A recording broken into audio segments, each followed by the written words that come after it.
The hospital corridor smelled of antiseptic and despair. Dante Moretti stands outside the ICU, his $2,000 suit wrinkled and stained with blood that isn't his. His hands shake as he stares at his phone, at the 17 missed calls from Sophia, all time-stamped between 9:43 and 10:18 p.m. The last call came at 10:17. 1 minute later, a drunk driver ran a red light on Lakeshore Drive. By 10:19, Sophia's car was wrapped around an oak tree, and Dante's world had ended. The doctor emerges from the ICU, her expression carefully neutral in the way that medical professionals learn when delivering devastating news. Dante's throat closes. He already knows. Deep in his bones, he knows. Mr. Moretti, Dr. Patricia Walsh says quietly, "Your wife is alive, but there were complications." Dante's knees buckle. A nurse appears with a chair, but he waves her away. He needs to stand for this. He needs to bear the weight of what his negligence has cost. Complications? His voice sounds foreign to his own ears. If you're enjoying this story so far, don't forget to hit the like button and subscribe. Drop a comment telling me where in the world you're watching from. I love hearing from you. Dr. Walsh's pause lasts an eternity. The impact caused severe trauma. We managed to stabilize her, but Mr. Moretti, I'm sorry. We couldn't save the baby. The words punch through Dante like bullets. The baby. Their baby. The child Sophia had been trying to tell him about when he ignored her calls, too focused on a shipment dispute that suddenly seems utterly meaningless. No. The word tears from his chest. No, that's not. She was only 3 months. She was healthy. The trauma was too severe. We did everything we could. Dante's vision blurs. He sees his phone screen again, Sophia's name appearing over and over, each unanswered call now a dagger in his chest.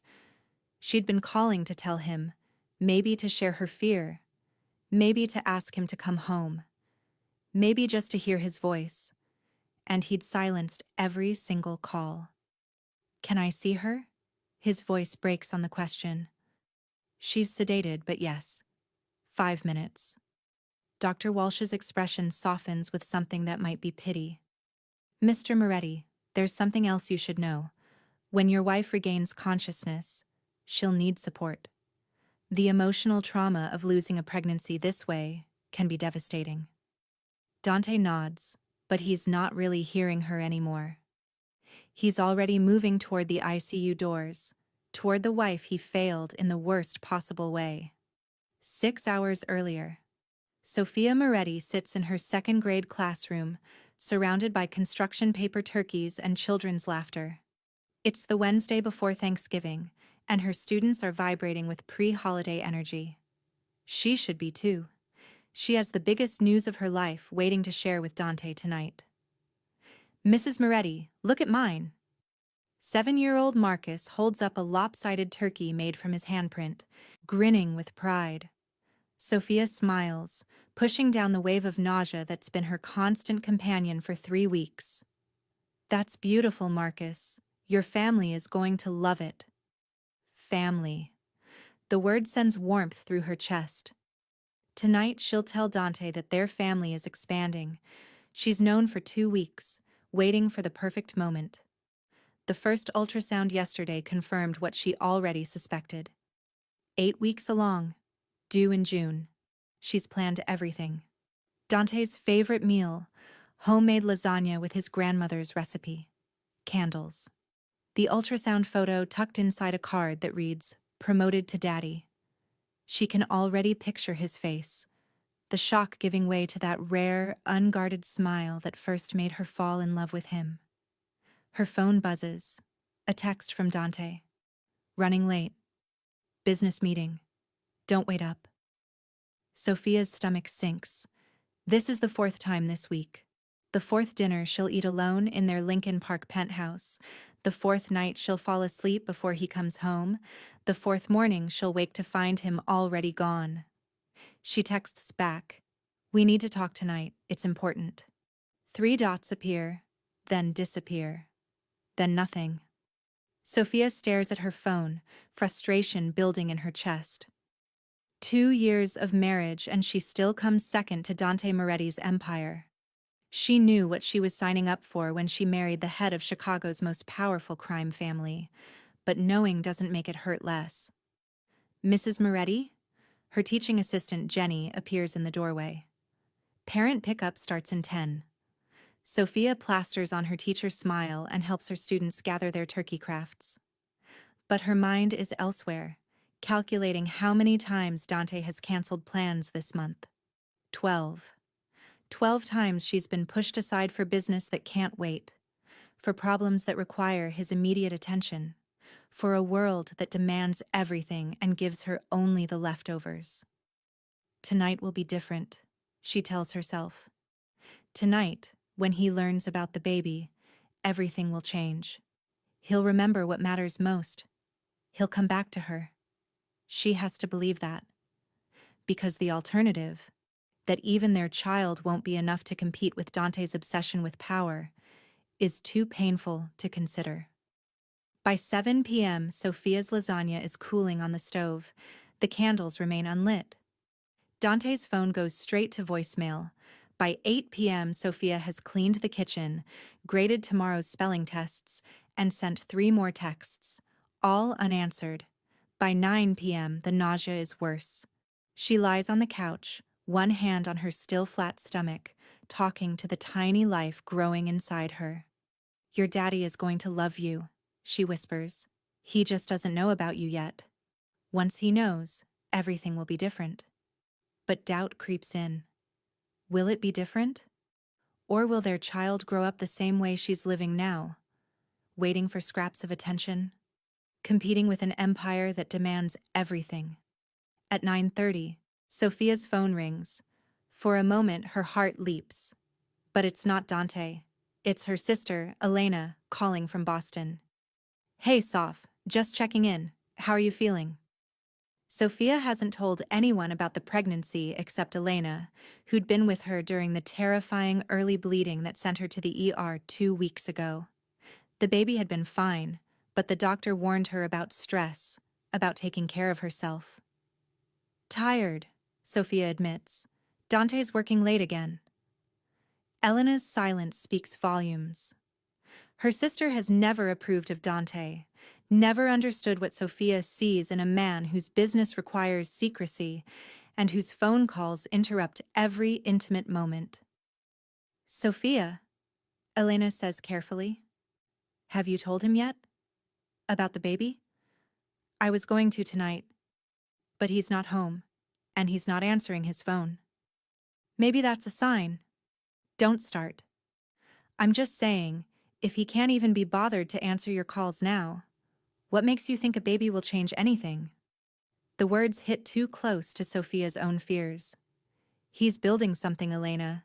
He's trying to transition the family business into legitimate operations. It takes time. And meanwhile, you wait. You're always waiting for him, Soph." After hanging up, Sophia stares at her phone. Elena's words echo in her mind. "You're always waiting." It's true. She waits for Dante to come home, waits for his attention, waits for the life he promised her when they got married. Partnership, family, a future built together. At 9:43 p.m., Sophia makes a decision. She won't wait anymore. She grabs her keys and heads for the door. She'll drive to Dante's office in the financial district. She'll walk in and interrupt whatever meeting he's in. She'll tell him about the baby face to face, where he can't ignore her, where he'll have to choose between his business and his family. It's time Dante Moretti learned that some things can't wait.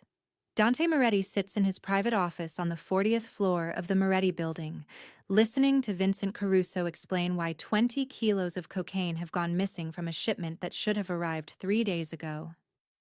"Someone's skimming," Vincent says, his voice tight with barely controlled anger. "Has to be someone inside." Dante's jaw clenches. A leak, a betrayal. Exactly what he doesn't need when he's trying to extricate the family business from drug trafficking entirely. He's spent 2 years building legitimate fronts: real estate, import, export, tech investments. But the old guard resists. They want to maintain the pipelines that made the Moretti family powerful, and now someone is stealing from those pipelines. Someone close enough to know the routes, the schedules, the safeguards. His phone buzzes on the desk. Sophia's name appears on the screen. He silences it. "Run it down," Dante says to Vincent. "Every person who touched that shipment. I want names by morning." His phone buzzes again. Sophia. Again. Dante feels a flash of irritation. He told her he was working late. Why can't she understand that some nights require his complete focus? Some problems can't wait until morning. He silences the call without looking at it. "Boss?" Vincent says, nodding toward the phone. "Your wife?" "She's fine. Continue." But Vincent's expression suggests he disagrees with that assessment. Vincent has been with the family for 20 years. He was there when Dante's father ran things, when family dinners were sacred and business stopped at 6 p.m. He's watched Dante become the man his father never was. More ruthless, more driven, more consumed by the empire he's building. "Maybe you should answer," Vincent suggests quietly. Dante's cold stare silences him. "I said continue." His phone buzzes. Third call, fourth, fifth. Each buzz feels like an accusation. Each ignored call adds weight to the guilt that's been building in his chest for months. He knows he's been neglecting Sophia.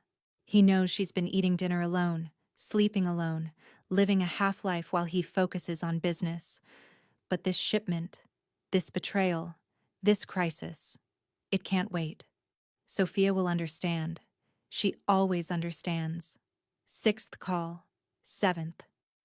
"Jesus Christ," Dante mutters, finally grabbing his phone. But before he can answer, it stops ringing. A text appears. "Please, Dante, I need to talk to you. It's important." He types back. "I'm in a meeting. We'll talk when I get home." 3 dots appear. Then, "When will that be?" Dante's frustration spikes. Does she think he wants to be here at 10 p.m.? Does she think he enjoys choosing between business and home? Late. "Don't wait up," he responds, then silences his phone completely and shoves it in his drawer. "Now," he says to Vincent, his voice hard. "Tell me about the shipment." Sophia sits in her car outside the Moretti building, staring up at the lit windows on the 40th floor.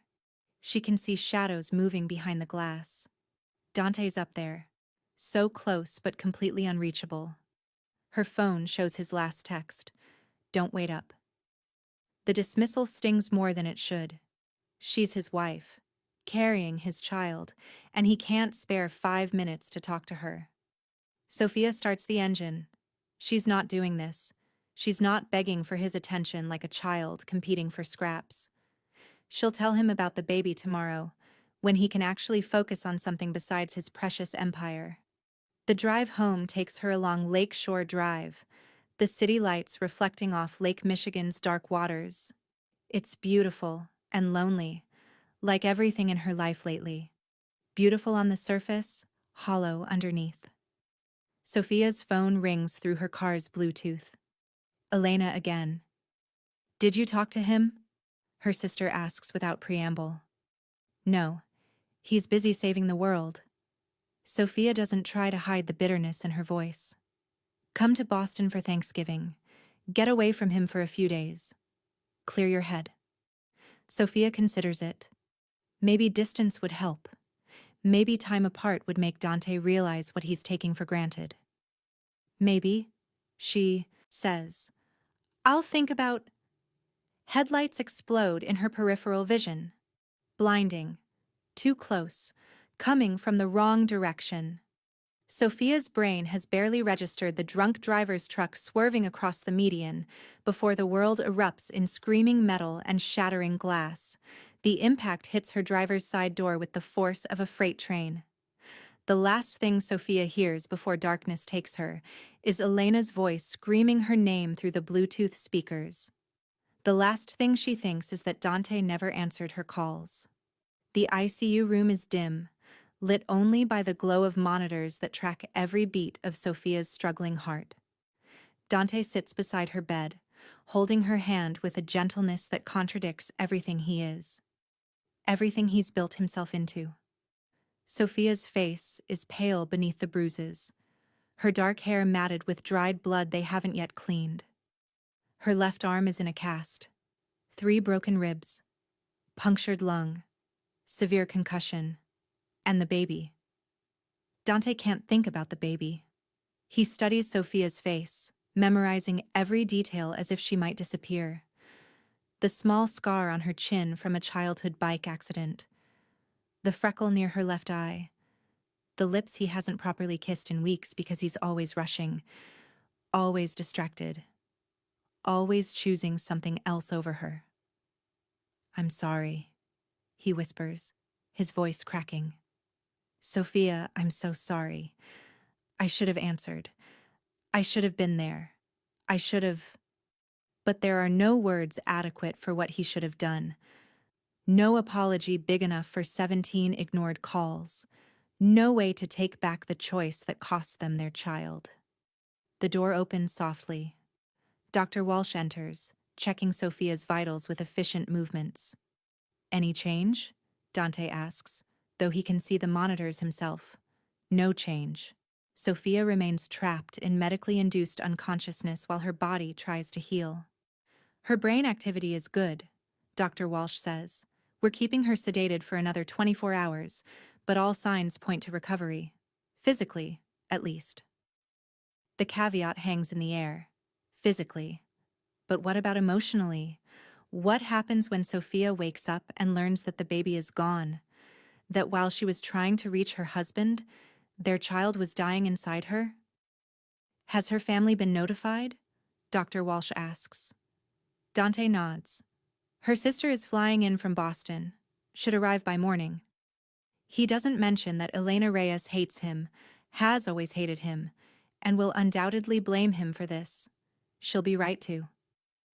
"Mr. Moretti," Dr. Walsh says carefully, "when your wife wakes up, she's going to need support, professional counseling, probably medication for depression.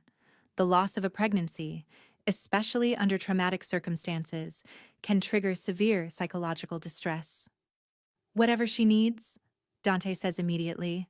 "Money is no object.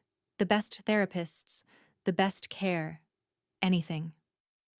Dr. Walsh's expression suggests she's heard this before from powerful men who think money can fix everything. What she'll need most is her husband, your presence, your attention, your emotional support. The words land like punches. Everything Dante hasn't been giving her for months. "I'll be here," he says. "I'm not leaving her side." Dr. Walsh nods and exits, leaving Dante alone with his wife and his crushing guilt. His phone vibrates in his pocket. Vincent's name appears on the screen. Business, the shipment, the leak. Dante stares at the phone, then at Sophia's bruised face. He declines the call and turns off his phone completely. For the first time in 5 years, Dante Moretti chooses something over the Empire. Elena Reyes arrives at Northwestern Memorial Hospital at 6 a.m., her eyes red from crying on the plane. She finds Dante exactly where the nurse said he'd be, in the chair beside Sophia's bed, still wearing yesterday's blood-stained suit, looking like he's aged a decade overnight. "You," Elena says, her voice sharp with accusation. "You did this." Dante doesn't defend himself. He deserves every ounce of Elena's rage. "She was calling you," Elena continues, her voice rising. "She called you 17 times, Dante. 17. And you couldn't be bothered to answer. You were too busy with your business, with your empire, with your goddamn shipments to answer your pregnant wife's calls." "Elena," Dante starts, but she cuts him off. "Do you know what she was calling about? Do you?" Elena's eyes blaze with fury. "She was driving to your office to tell you about the baby. She was so excited. She'd been planning it for days. Special dinner, ultrasound photo, the whole thing. But you didn't come home. You didn't answer. So she got in her car and drove to you." Each word is a nail driven into Dante's chest. He can picture it perfectly. Sophia, frustrated and hurt, making the impulsive decision to confront him. Getting in the car. Driving toward him while he sat in his office, ignoring her calls. And now the baby's dead, Elena says, tears streaming down her face. And my sister is lying here broken because you couldn't spare 5 minutes to answer your phone. I know, Dante says, his voice barely audible. You think I don't know? Knowing isn't enough. Elena's voice cracks. You've been doing this for 2 years, Dante. 2 years of making her second place. 2 years of canceled dinners and ignored calls and broken promises. She loved you so much that she made excuses for you. But I saw it. I saw her dying inside, waiting for you to choose her. Dante's hands shake. Everything Elena is saying is true. Worse, it's obvious. Everyone saw what he refused to see, that he was slowly destroying the best thing in his life. I'm going to fix this, he says. Elena laughs bitterly. You can't fix this. You can't bring back the baby. You can't undo the accident. You can't erase 2 years of neglect. Then I'll spend the rest of my life making it right. She doesn't want the rest of your life, Elena snaps. She wanted you last night. She wanted you to answer the phone. She wanted you to choose her over your business for once. The accusation hangs in the air. Dante has no defense, no excuse, no justification. When she wakes up, Elena says, her voice dropping to something cold and final. You're going to tell her the truth. All of it. And then you're going to let her decide if she even wants you in her life anymore. Dante nods. It's the least he owes Sophia. The truth and the choice. If you're hooked on this story, make sure to subscribe and turn on notifications so you never miss an upload. Your support means everything and helps me bring you more emotional stories like this one. Sophia wakes to the sound of beeping and the smell of hospital antiseptic. Her body feels wrong, heavy and distant, like it belongs to someone else. Pain radiates from everywhere at once. Sophia, Dante's voice, rough with exhaustion and emotion. She turns her head slowly, the movement sending lightning bolts of pain through her skull. Dante sits beside her bed, and he looks terrible. Unshaven, disheveled, his eyes red-rimmed and haunted. What?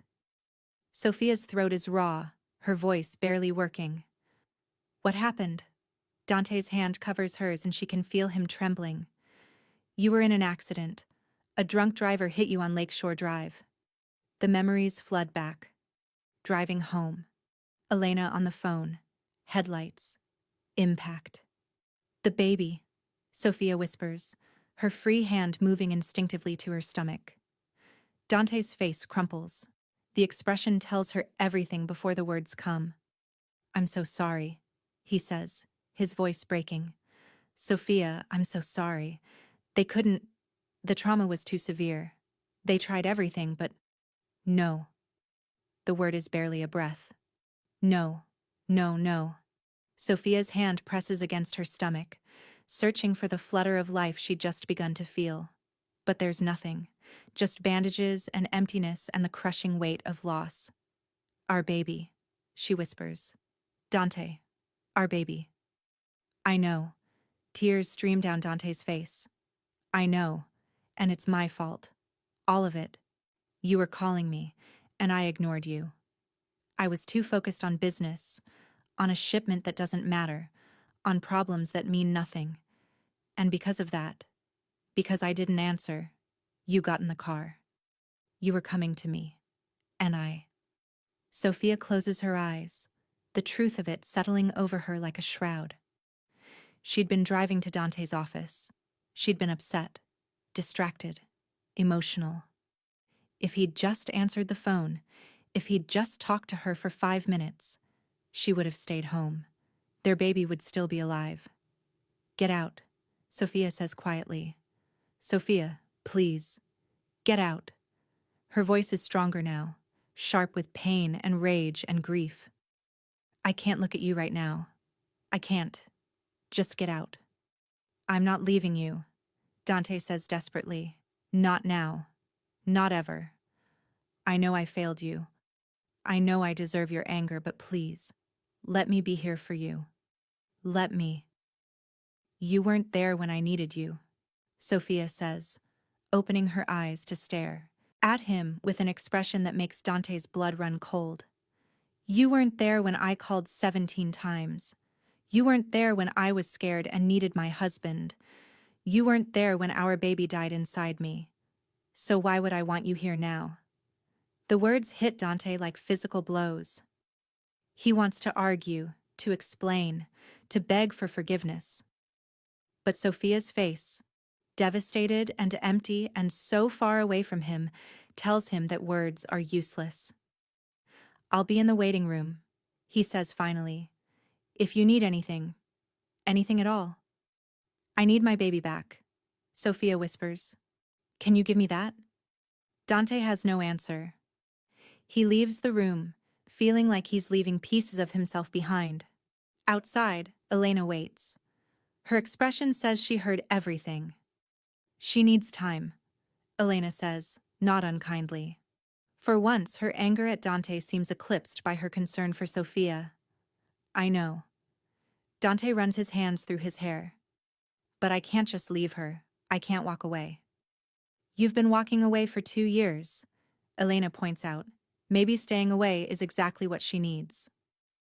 No. Dante's voice is firm. I failed her before. I'm not failing her again. She can hate me. She can refuse to see me. But I'm not leaving this hospital until I know she's okay. Elena studies him for a long moment. You really love her, don't you? More than anything, Dante says. More than the business, more than the empire, more than my own life. I just realized it too late.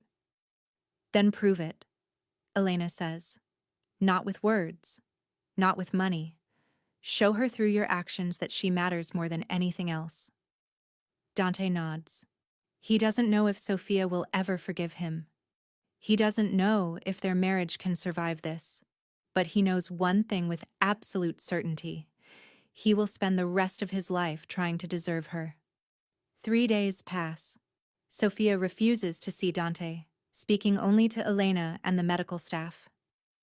Dante maintains his vigil in the waiting room, sleeping in a chair, eating whatever Marcus brings him from outside, ignoring the dozens of calls from Vincent about business that desperately needs his attention. Let it burn, Dante thinks. Let the whole empire collapse. None of it matters without Sophia. On the 4th day, Dr. Walsh approaches him in the waiting room. Your wife is being discharged tomorrow, she says. She's healed enough physically to continue recovery at home. Home? Dante's heart leaps. Maybe Sophia will come back to their penthouse, give him a chance to care for her. Her sister is taking her to Boston, Dr. Walsh says, and Dante's hope crumbles. She'll be staying with Elena for the foreseeable future. Boston, 2 states away, far from him. Did Sophia ask for that? Dante needs to hear it directly. She needs distance, Mr. Moretti. She needs space to grieve and heal away from the reminders of what she lost. Away from him, in other words. Away from the man who cost her their child. Can I see her? Before she leaves? Dr. Walsh hesitates. I can ask, but I can't promise anything. That evening, a nurse appears in the waiting room doorway. Mr. Moretti, your wife will see you. 5 minutes. Dante's heart pounds as he follows the nurse to Sophia's room. She's sitting up in bed, dressed in street clothes that hang loose on her frame. She's lost weight, her face gaunt and pale. But it's her eyes that destroy him. Flat and empty, like something vital has been extinguished. Sophia, he says softly, staying near the door. Thank you for seeing me. I'm only seeing you to tell you something, Sophia says, her voice steady but cold. I don't want you to follow me to Boston. I don't want you calling or texting. I don't want flowers or gifts or your money. I need time away from you to figure out if there's anything left of our marriage worth saving. Each sentence lands like a hammer blow, but Dante accepts them. He deserves worse. How long? He asks quietly. I don't know. Maybe weeks. Maybe months. Maybe forever. Forever. The word hangs between them like a death sentence. I love you, Dante says, his voice cracking. I know I have no right to say that after everything I've done, but I need you to know. I love you more than anything in this world, and I will wait as long as it takes. If you need space, you'll have it. If you need time, I'll give you all the time in the world. But Sophia, please know that I'm not giving up on us. Sophia's expression doesn't change. You gave up on us every time you ignored my calls, Dante. Every time you chose business over dinner. Every time you made me feel like I was an inconvenience in your life.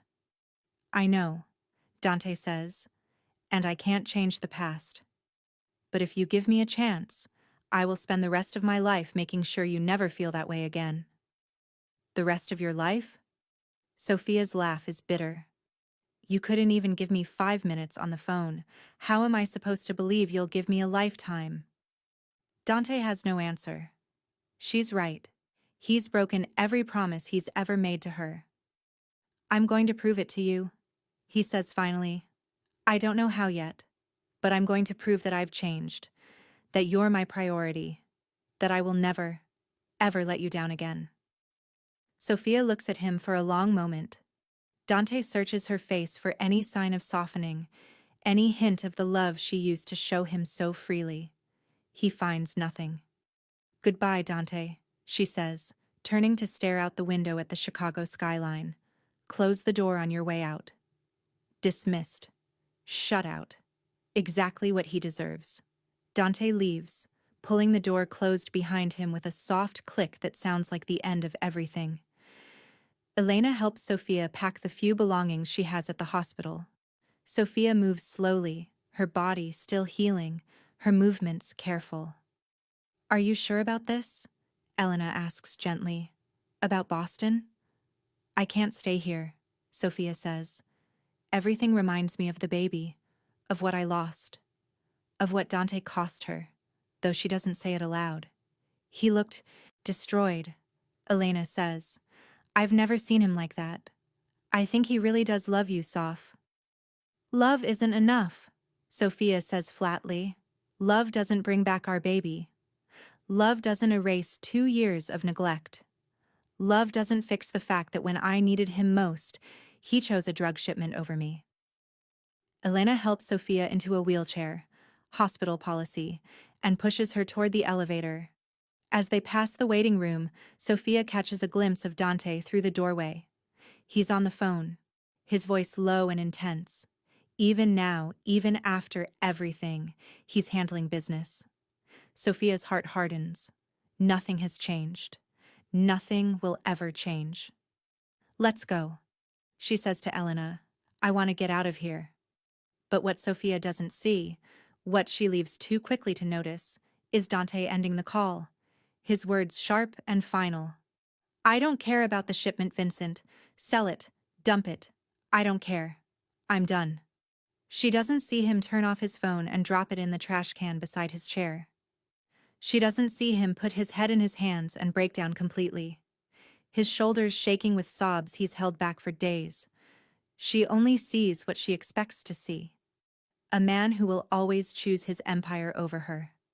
And maybe, Dante thinks as he watches through the window as Elena's car pulls away from the hospital, taking Sophia to the airport. Maybe she's right to leave. Maybe the kindest thing he can do is let her go. 2 weeks pass.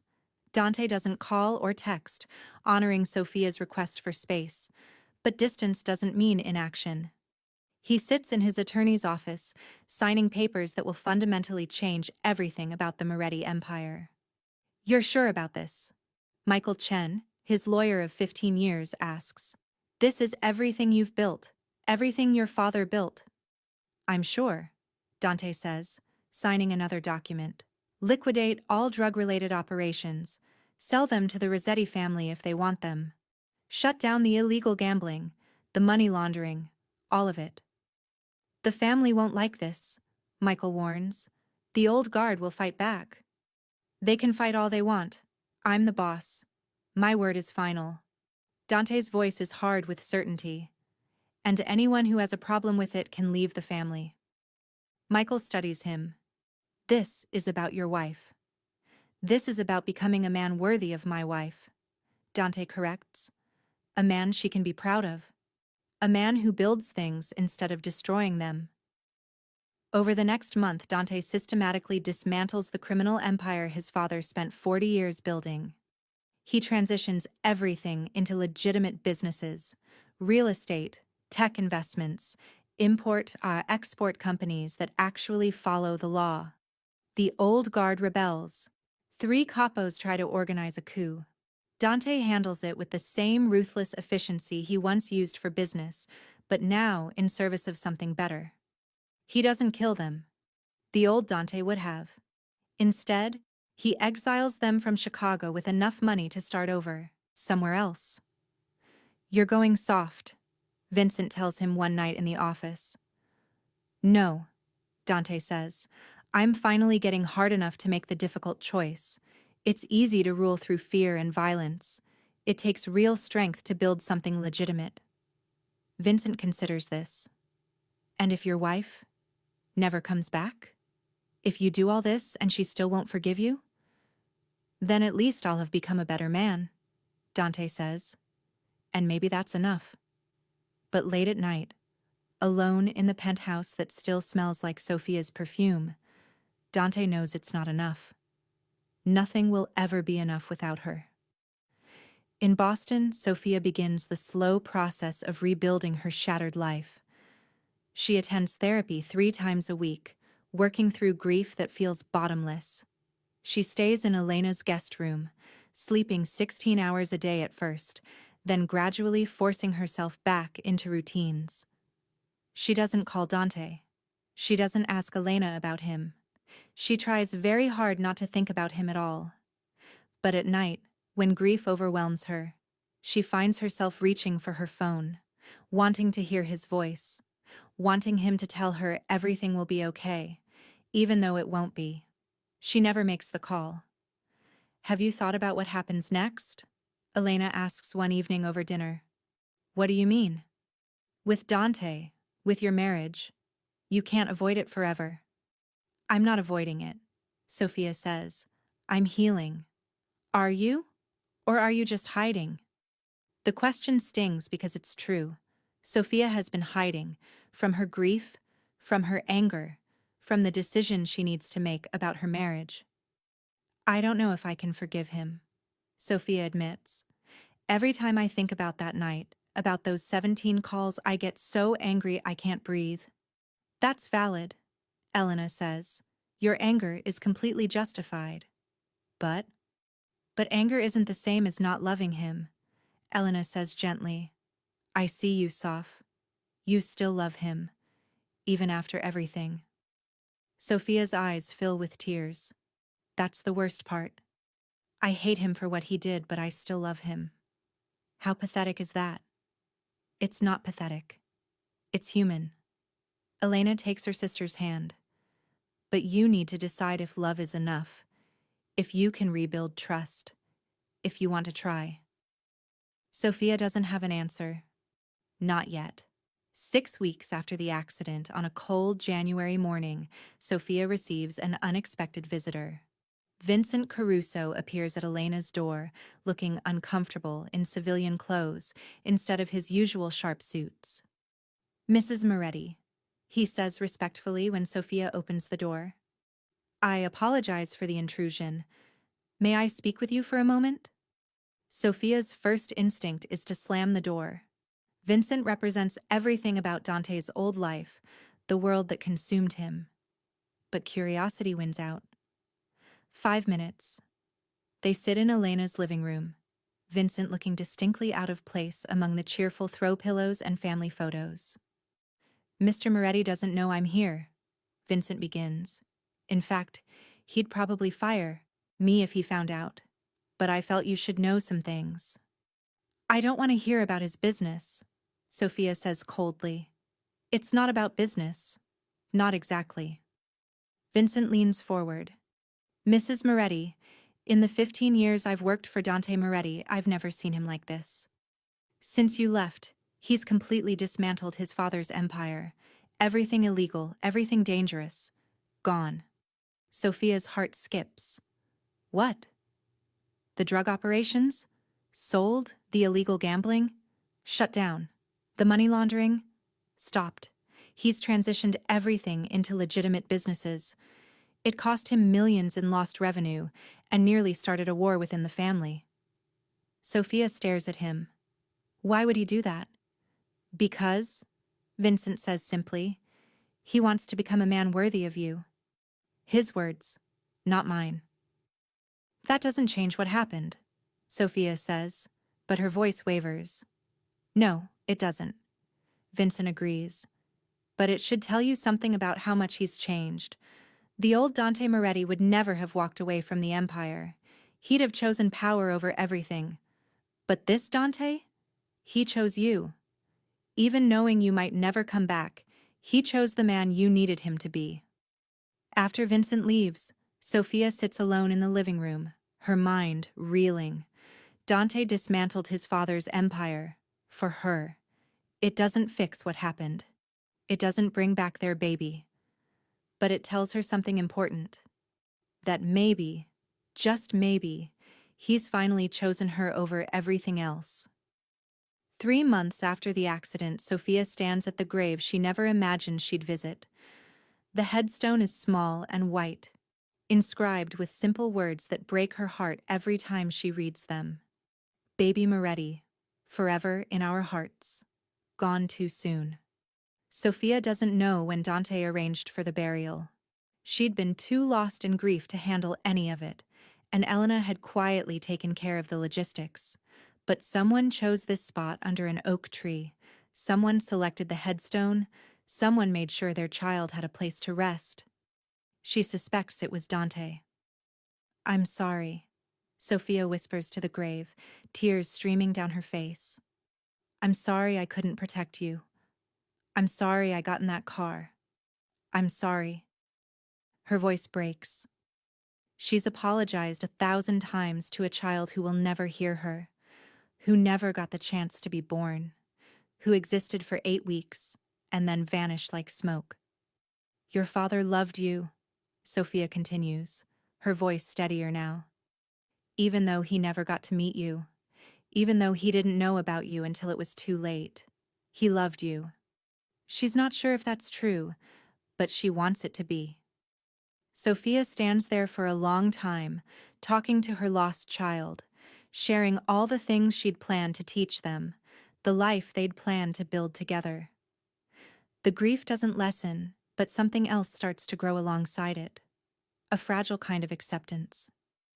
She can't change what happened. She can't bring back the baby. But she can choose what happens next. As Sophia drives away, from the cemetery she makes a decision. It's time to stop hiding in Boston. It's time to face her marriage and decide if it's worth saving. It's time to go home. Dante sits in his new office, modest, legitimate, overlooking the Chicago River instead of the entire city. The Moretti building is gone, sold to a tech company for an obscene amount of money. This space is smaller, quieter, and dedicated entirely to legal enterprises. His phone rings. Michael Chen, his attorney. The last of the transitions are complete, Michael says. As of today, the Moretti family is completely legitimate. Congratulations. Dante feels no triumph, only emptiness. What good is a clean empire if Sophia isn't here to share it with him?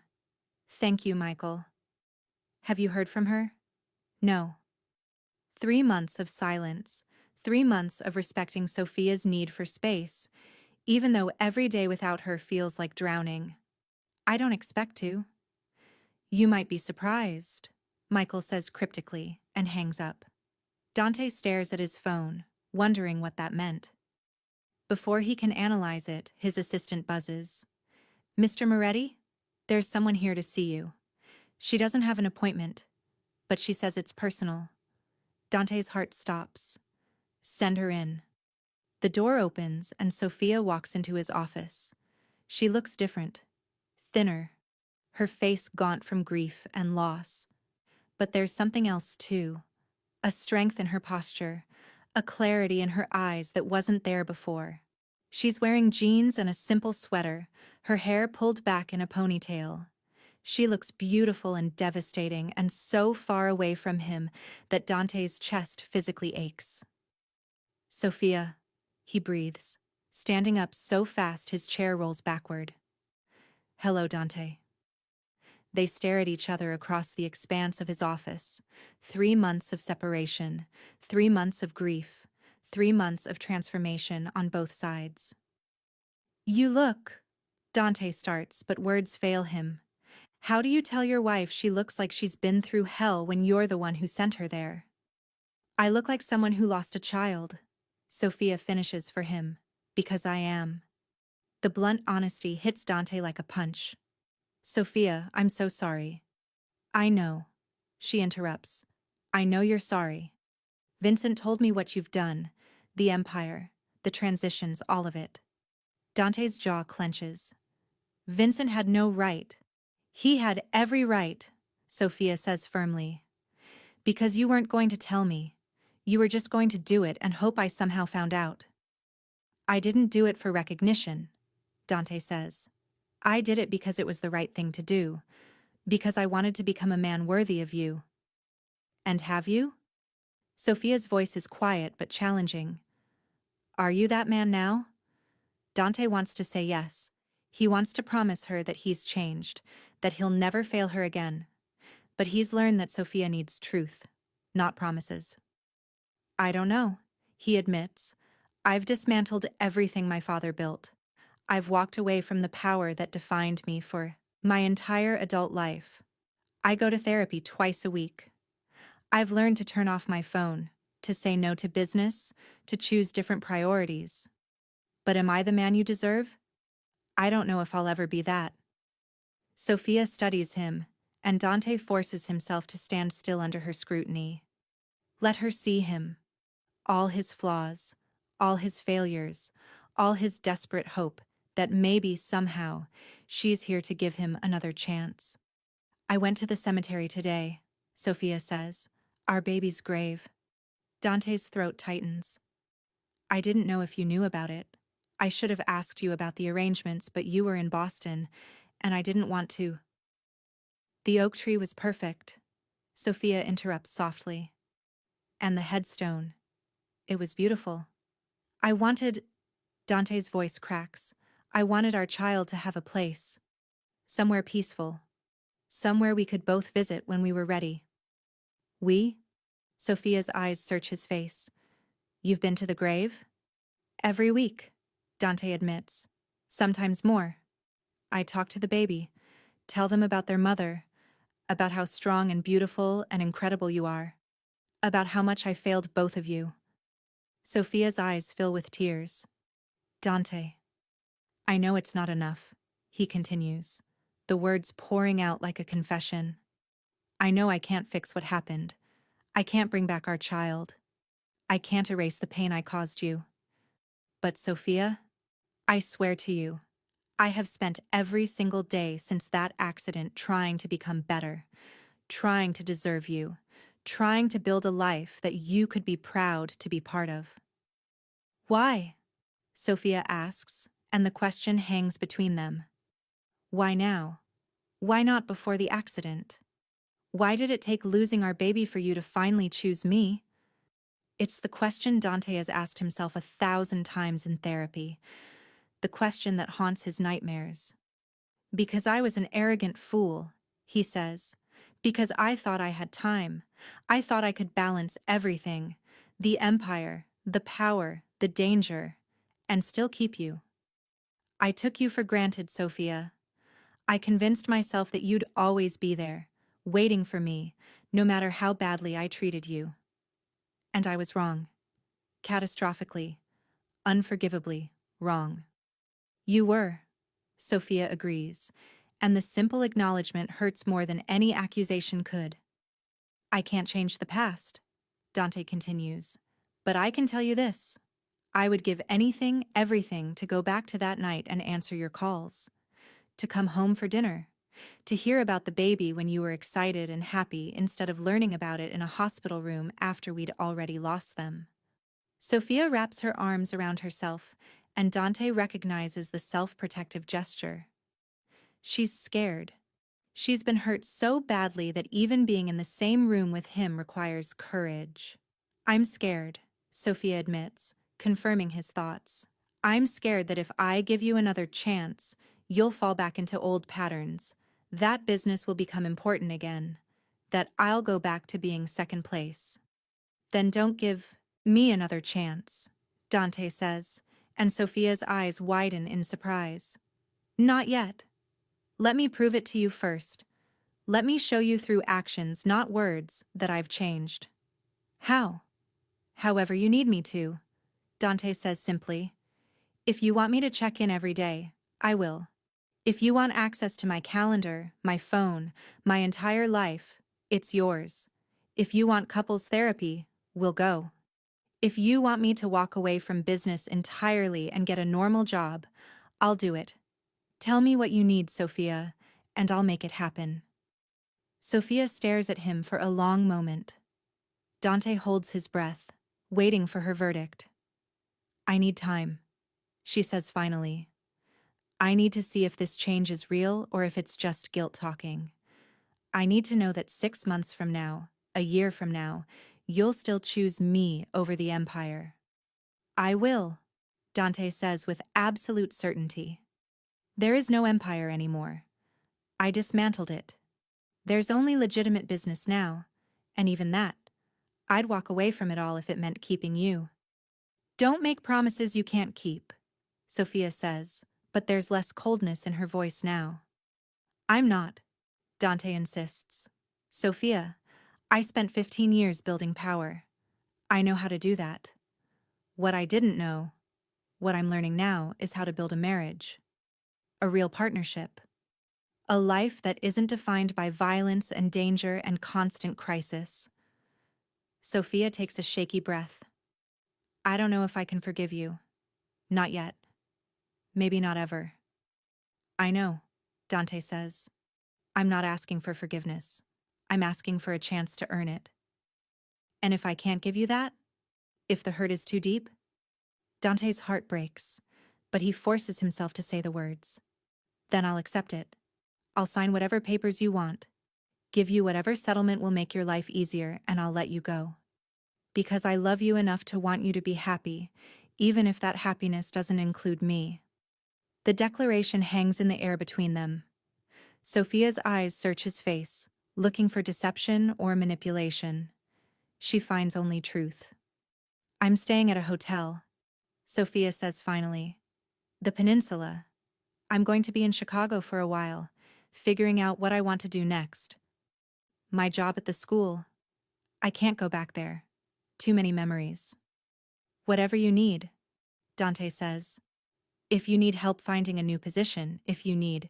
What I need, Sophia interrupts, is for you to respect my boundaries. I'll call you when I'm ready to talk. Don't show up at my hotel. Don't send gifts. Don't try to force this. It's not what Dante hoped for, but it's something. It's Sophia in Chicago instead of Boston. It's the possibility of conversations instead of silence. I'll wait, he says, as long as it takes. Sophia nods and turns toward the door. But before she leaves, she pauses. Dante? Yeah? The grave. Thank you for taking care of that. For making sure our baby had somewhere peaceful. It was the least I could do, Dante says, his voice thick with emotion. I failed you both in life. I couldn't fail in that. Sophia's expression softens fractionally, and for a moment Dante sees a glimpse of the woman who used to look at him with love instead of pain. Then she's gone, the door closing softly behind her. Dante sinks into his chair, his entire body shaking. Sophia is in Chicago, She came to see him. She's willing to consider the possibility of reconciliation. It's more than he deserves. And he's going to prove to her, day by day, that he's worth the risk. 3 days pass before Sophia calls. Dante's phone rings at 8 p.m. on a Thursday, and he answers before the second ring. Sophia? I've been thinking, she says without preamble. About what you said, about proving yourself through actions. Okay, Dante says carefully, not wanting to push too hard. I want to see your life, Sophia says. Your new office, your new business, your daily routine. I want to see if this change is real, or if it's just a performance for my benefit. It's real, Dante says, and I'll show you. When do you want to start? Tomorrow, 9 a.m. I'll meet you at your office. I'll be there. The next morning, Dante arrives at his office at 7 a.m., nervous in a way he hasn't been since he was a teenager. He double-checks everything. His calendar is cleared for Sophia. His phone is set to Do Not Disturb. His assistant knows that Sophia takes priority over everything. Sophia arrives exactly at 9, wearing a professional dress and carrying a notebook like she's conducting an investigation, which, Dante realizes, she is. Show me, she says simply. Dante walks her through his day.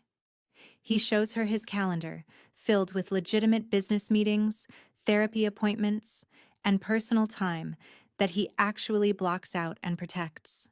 He introduces her to his new team, people who work normal hours and have actual lives outside the office. What happens when there's a crisis?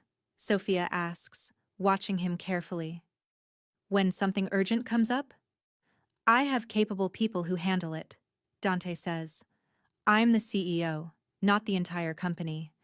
If there's a crisis I can't handle during business hours, it waits until the next day. And that works? It does.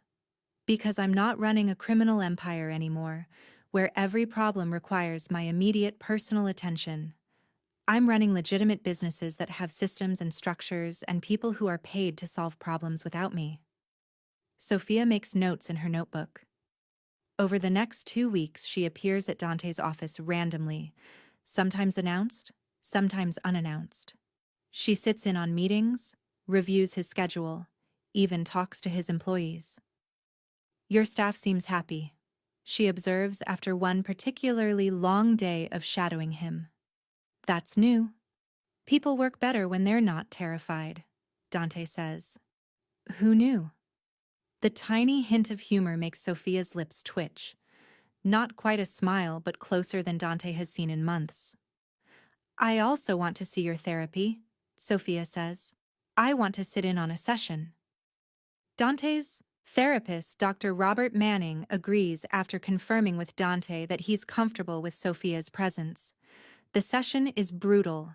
Dante talking openly about his failures as a husband, his struggle to change patterns ingrained by his father, his grief over the baby and the role he played in that loss. Sophia sits silently throughout, but Dante can feel her watching him, evaluating, deciding. When the session ends, they walk out together. Sophia is quiet, processing what she heard. You really are trying, she says finally. I can see that. I told you I would. Trying isn't the same as succeeding, Sophia says. Change is easy for a few weeks, Dante. The question is whether it lasts. Then watch me, Dante says. For as long as you need to. I'll prove it lasts. A month passes. Sophia maintains her distance, but she starts calling more frequently. They have dinner twice, public restaurants, careful conversations about neutral topics. Dante doesn't push for more. He lets Sophia control the pace, the boundaries, the terms of their interactions. One evening, Sophia appears at the cemetery. Dante is already there, sitting beside their child's grave, talking quietly. I didn't know you'd be here, Sophia says, startling him. I come every Sunday, Dante says. I didn't know you were coming, or I would have... No, it's okay. Sophia sits down beside him, careful to maintain distance between them. What do you talk about when you're here? Dante is quiet for a moment. I tell them about you, about how incredible their mother is, how strong you've been through all of this, how much I wish they could have known you. Sophia's eyes fill with tears. I tell them about you too, about how much you've changed, about how I think maybe their father would have been a good dad, if he'd gotten the chance. You do? Dante's voice is barely a whisper. I'm starting to, Sophia admits. I'm starting to believe that maybe you really have changed. That maybe the man sitting here talking to our baby's grave is different from the man who ignored my calls that night. I am different, Dante says. I'm not saying I'm perfect. I still struggle, but I'm trying every day to be better, to be worthy of you. They sit together in silence, both grieving the child they lost, both feeling the fragile connection starting to rebuild between them. I miss you, Dante says finally. I miss my wife. I miss coming home to you. I miss everything about our life together before I ruined it. I miss you too, Sophia admits. And I hate that I do. It would be easier if I could just hate you and walk away. You can still do that, Dante says, though the words cost him.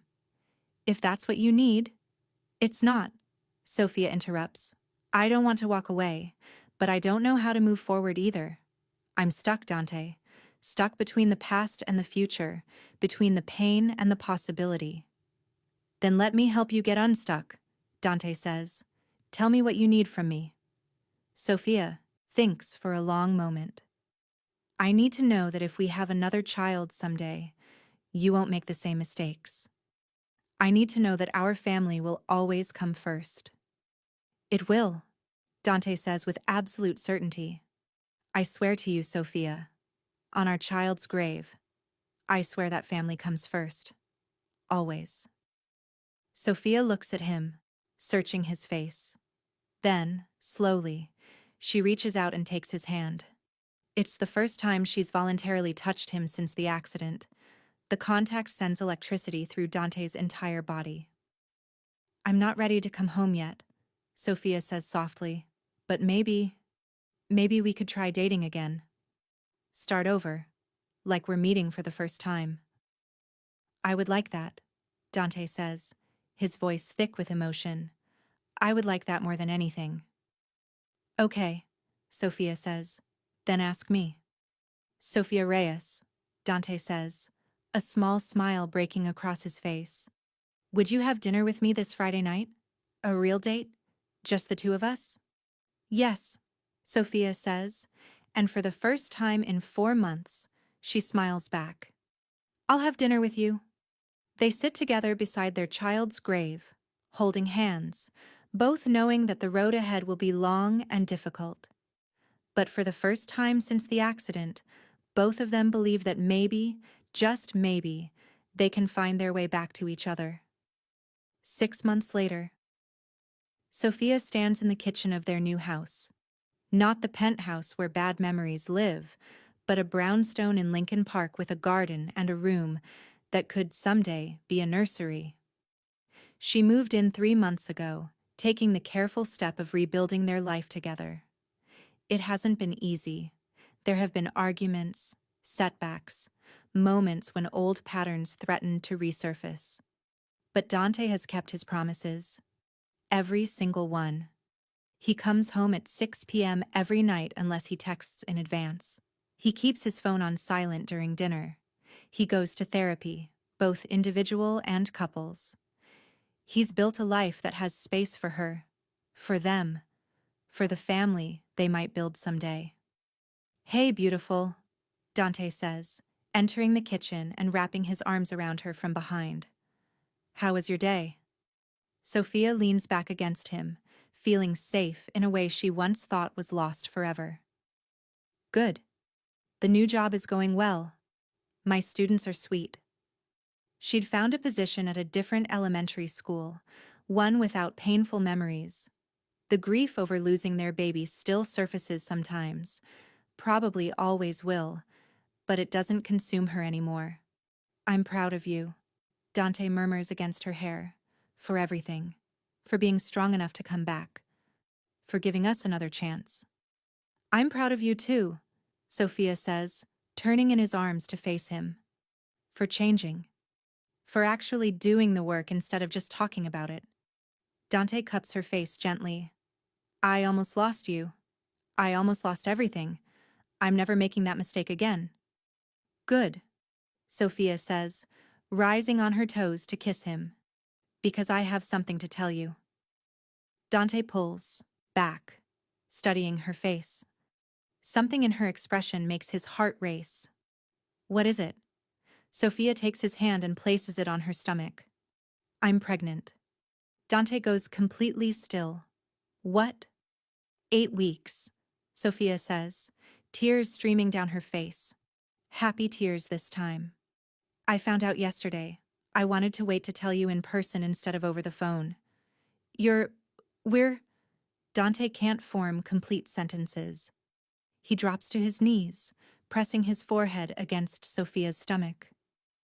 Hi, baby, he whispers. I'm your dad. And I promise you I'm going to be there for you. For every moment. I'm going to be the father you deserve. Sophia runs her fingers through his hair, her own tears falling freely. I'm scared, she admits. After what happened last time. I know, Dante says, standing up and pulling her close. I'm scared too. But we're going to face this together. And this time, Sophia, I'm going to be there every step of the way. Every doctor's appointment. Every moment of worry. Every kick and hiccup and midnight craving. I'm going to be there. Promise, Sophia asks, searching his face. I promise, Dante says, on everything I am, on everything we've built together. I promise. Sophia believes him, not because of his words, but because of his actions over the past 6 months. Because he's proven, day after day, that his priorities have changed. That she comes first. That family comes first. I love you, she whispers. I love you too, Dante says, holding her close. Both of you. That night they lie in bed together, Dante's hand resting on Sophia's stomach, both of them marveling at the miracle of second chances. What do you think our baby will be like? Sophia asks. Strong, like you, Dante says immediately. Kind and brave and everything good in this world. Protective, like you, Sophia adds. Loyal, someone who fights for the people they love. And loved, Dante says firmly. So incredibly loved. Every single day. Sophia turns to look at her husband, seeing not the man who failed her, but the man who rebuilt himself to deserve her. The man who dismantled an empire to build a family. The man who learned finally what truly matters. We're going to be okay, she says. All 3 of us? Better than okay, Dante promises. We're going to be happy. And for the first time in a long time, Sophia believes it. Epilogue, 18 months later. Dante Moretti sits in a rocking chair at 3 a.m., cradling his 6-month-old daughter, Isabella Sofia Moretti, against his chest. She'd woken crying, and he'd gotten to her before the second cry, not wanting Sophia to lose sleep. Shh, Principessa, he murmurs, rocking gently. Daddy's got you. Isabella's cries fade to hiccups, then silence as she settles against his chest. Dante looks down at her perfect face, Sophia's dark eyes, his stubborn chin, and feels his heart overflow with love so intense it's almost painful. He thinks about the man he used to be. The man who would have missed this moment because he was in the office at 3 a.m. handling a crisis. The man who would have chosen power over this tiny, perfect creature sleeping trustingly in his arms. I'm so glad I get to be your dad, he whispers to Isabella. I'm so glad I changed in time to deserve you and your mama. She's got you wrapped around her finger, Sophia says from the doorway, smiling. Dante looks up at his wife, backlit by the nursery nightlight, and falls in love with her all over again. Just like her mother. Sophia crosses to them, kissing Isabella's head, then Dante's lips. Come back to bed soon. You have that meeting at 9. I'll be there, Dante promises. I just want to hold her a little longer. Don't be too long, Sophia says, heading back to their bedroom. I miss my husband. After she leaves, Dante continues rocking Isabella, thinking about the journey that brought him here. The mistakes, the pain, the loss, the slow rebuilding of trust. He'll always grieve the baby they lost. That wound will never fully heal. But from that tragedy came transformation, the push he needed to become the man his family deserves. Your big sister is watching over you, Dante whispers to Isabella, from heaven. And I'm watching over you here, always. No phone calls, no business meetings, no empire will ever be more important than you and your mama. That's my promise to you. Isabella sighs in her sleep, one tiny hand fisting in Dante's shirt. Dante closes his eyes and thanks whatever force in the universe gave him this second chance. He almost lost everything. But through Sophia's strength, through his own painful growth, through the grace of second chances, he found his way home. Not to an empire or a throne or the fear and respect of Chicago's underworld.